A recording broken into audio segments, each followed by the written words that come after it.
வணக்கம். இன்றைக்கி நம்ம என்ன பார்க்க போகிறோன்னா சேப்பங்கிழங்கு வறுவல். அது எப்படி செய்கிறதுன்னு பார்க்கலாமா? அதுக்கு ஒரு 200 கிராம் சேப்பங்கிழங்கு எடுத்து குக்கரில் தண்ணி ஊற்றி மஞ்சத்தூள் போட்டு ஒரு 2 விசில் வச்சு எடுத்துக்கிட்டேன். இப்போ தோலை உரிச்சிட்டு கொஞ்சம் ரொம்பவும் மெலிசாக இல்லாமல் ரொம்பவும் மொத்தமாக இல்லாமல் மீடியம் சைஸாக அரிஞ்சு வச்சுக்கலாம். அதுக்கப்புறம் குழம்பு மிளகாத்தூள், வெறும் தனி மிளகாத்தூள், பெருங்காயத்தூள், உப்பு தேவையான, எண்ணெய் 1 ஸ்பூனு, உப்பு தேவையான அளவு போட்டு நல்லா கையால் பெசரிக்கலாம். கொஞ்சம் வளன்னு இருக்கும் பெசறப்ப.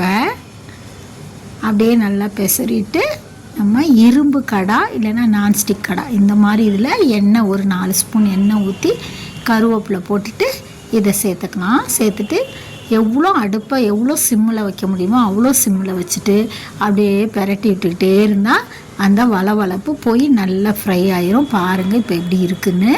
அப்படியே பெரட்டிட்டு மூடி வச்சுட்டு திரும்ப பெரட்டிகிட்டே இருந்தோன்னா நல்லா ஃப்ரை ஆயிரும்.